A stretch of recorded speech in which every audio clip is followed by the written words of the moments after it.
Have you ever caught yourself hesitating?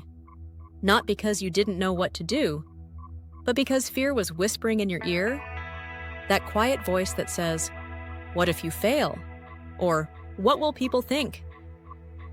It's not logic. It's not strategy. It's cowardice, dressed up in overthinking and self-doubt. And here's the twist. Even one of the most powerful men in history, Marcus Aurelius, heard that voice too. But unlike most of us, he didn't obey it. Instead, he crushed it over and over again. So, what can a Roman emperor who lived 2,000 years ago teach us about courage today? A lot more than you might think. Marcus Aurelius faced situations that would paralyze most people: wars, plagues, political conspiracies, the death of his wife and children.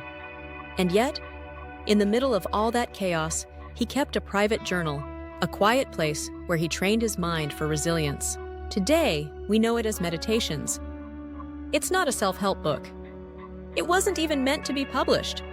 It was a brutally honest conversation between a man and his own fears.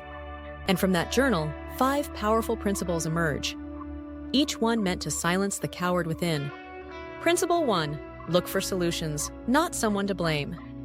Blaming others feels good for about 5 minutes. It shifts the spotlight, releases the pressure, but it also steals your power. When you focus on who's at fault, you stop looking for how to fix it.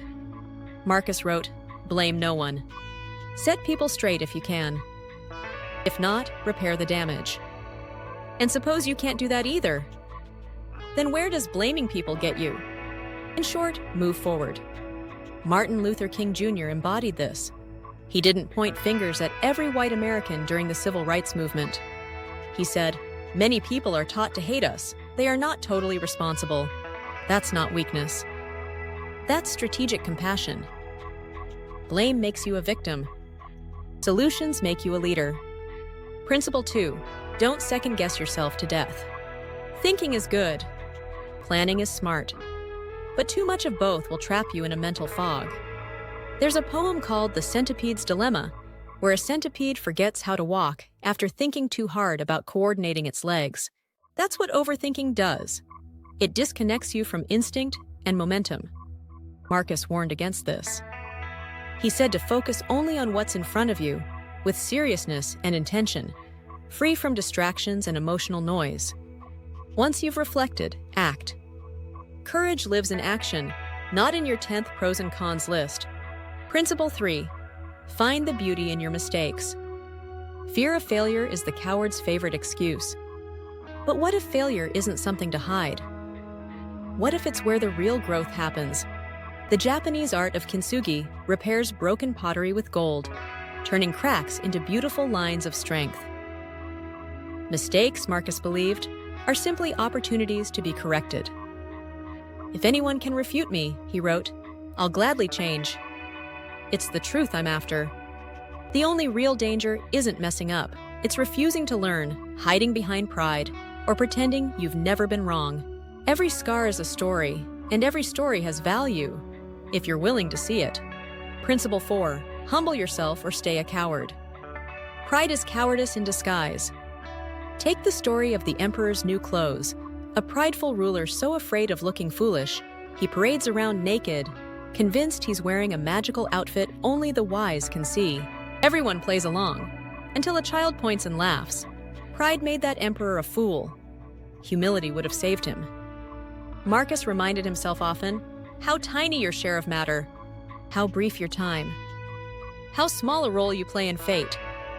When you accept how little you control, your ego deflates, and with it, your fear of being wrong or looking dumb.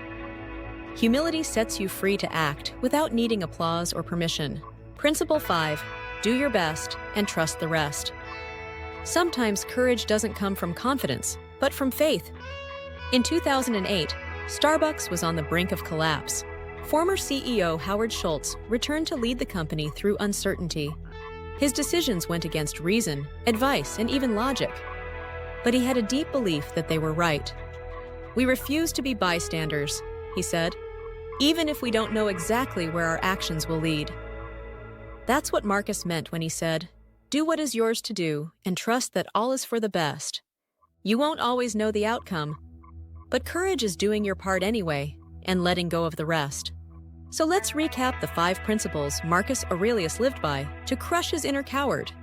1. Look for solutions, not someone to blame. 2. Don't second-guess yourself to death. 3. Find the beauty in your mistakes. 4. Humble yourself. 5. Do your best and trust that things will unfold as they should. Courage isn't about being fearless. It's about acting in spite of fear.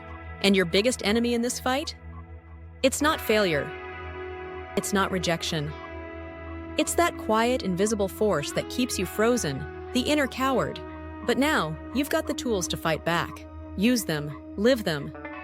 And when in doubt, remember what Marcus Aurelius stood for: integrity in action, honesty with self, and the relentless pursuit of virtue over fear. If you found this video meaningful and interesting, drop a comment below and share your experience. Please don't forget to like, subscribe, and share it with someone who might find this content useful. And as always, thank you for listening, and we'll see you next time.